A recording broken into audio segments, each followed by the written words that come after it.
Pagpalang araw po sa inyong lahat. Update po tayo sa ating kinuwang Suzuki Bergman EX. Sabay Suzuki Calamba, Laguna. Ito na po ang aking Suzuki Bergman.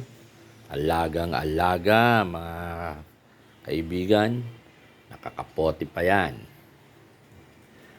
Ito na po, bubuksan po natin.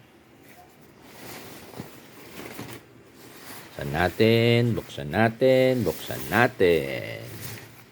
Mga kaibigan, buksan natin. Lagay muna natin to. Yan Kompleto tayo sa helmet. Dahil, reminders lang, basta sumakay ng motor, laging safety first. Laging nakasuot ng helmet. Para lagi tayong safe at lagi tayong alaga. Ito na po ang aking motor, Suzuki Bergman EX. Sa ngayon po wala pa itong plaka dahil hinihintay pa po natin ang pagdating ng kopya ng OR at CR. Kaya dito muna to, nakatenga sa bahay dahil sabi doon sa Suzuki Calamba ay 2 weeks to 3 weeks pa daw ang kopya ng OR-CR. Pero pagka nakuha na natin ang kopya ng OR-CR, sigurado pwede na tayong lumabas dahil ito ay dokumentado na at siya ay legal ng bumiyahe sa kalye.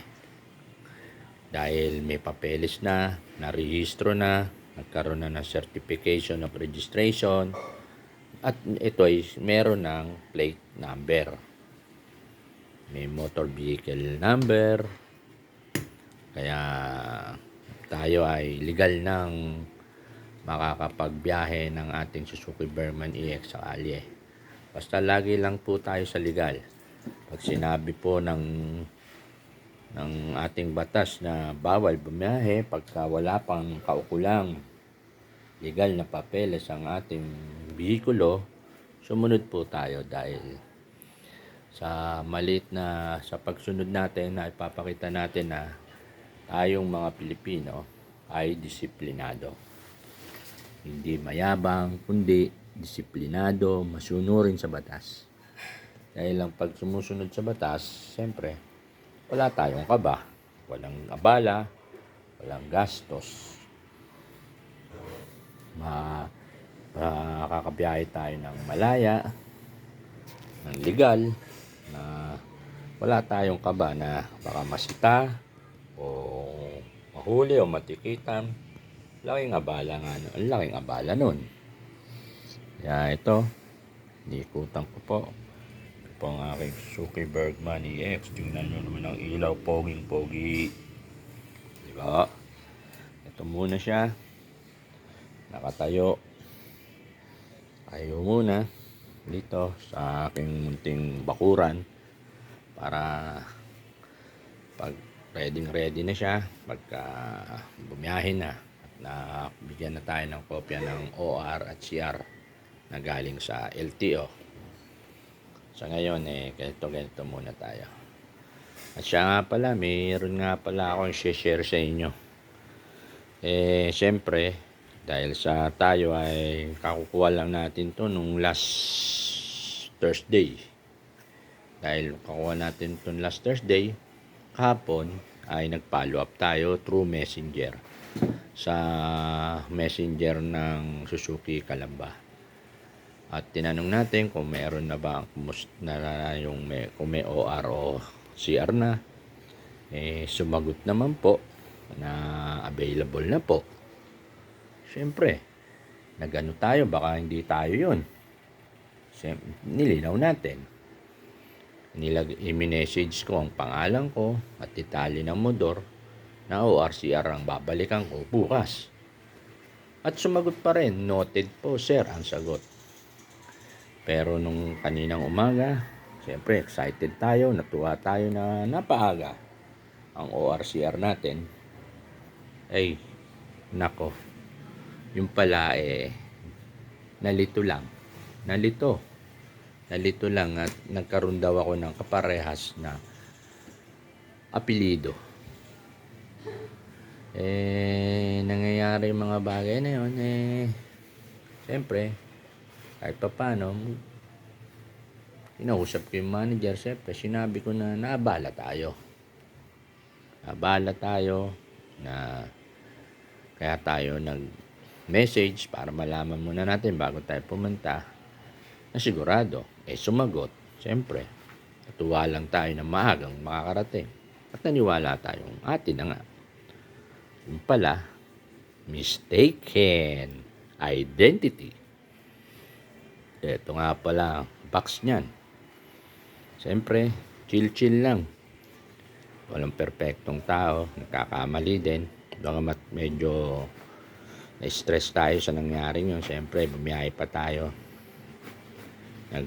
Naglaan tayo ng oras sa biyahe para makarating doon, pero hindi pa rin natin pala makukuha. So okay lang, lahat naman tayo nagkakamali, tao lang, kaya nga hindi perfecto. Kaya sabi nila, nag-message na i-email na lang sa akin yung ORCR para hindi na raw sa ako bumalik. Para sa susunod na balik ko, yung original na ORCR na plus yung physical na plaka ng sasakyan ang kukunin ko na. So okay lang, talagang ganon. Sumubok lang naman tayo. Ngayon, nagkamali pala. So okay, tanggapin na natin yung tao lang. Ganito kalaki ang U-Box ng Suzuki Bergman EX. Hindi nga lang kasya yung ganitong full face helmet. Siguro half face helmet kasya, pero dito hindi kasya. Para malaman nyo, titingnan natin. Sige, susubukan natin. Sige, para sigurado naman tayo at makita nyo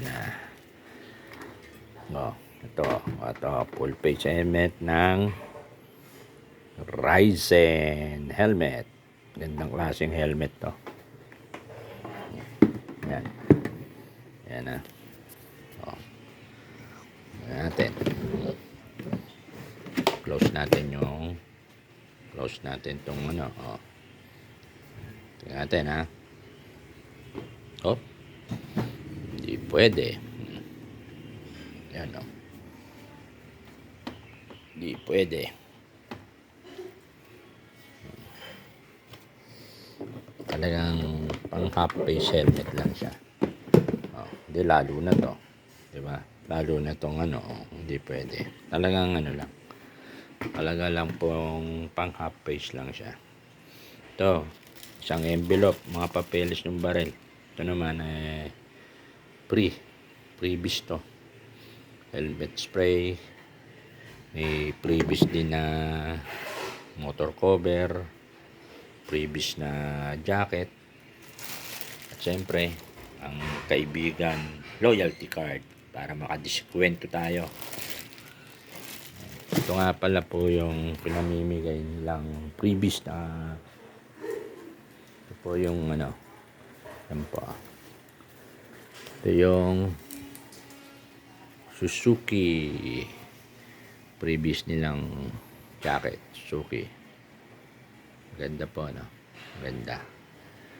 Nakalagay Suzuki 50th Life. Ito dito Life Companion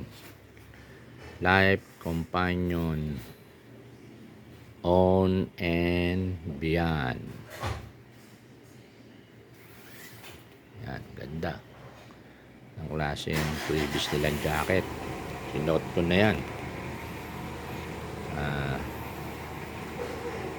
Sa ngayon po, ito muna ang ating Suzuki Bergman. Ayan, susi. Sa ngayon, ito muna. Tambay ka muna habang hinihintay natin. Ang ganda ng gulong, Diba ba? Ang ganda ng gulong, diba? ganda, pantay na sa 12 inches pormadong Suzuki Bergman EX. Muli, hanggang dito lang po muna update ng Suzuki Bergman EX po. Sa inyo pong lahat, mapagpalang araw po sa inyong lahat.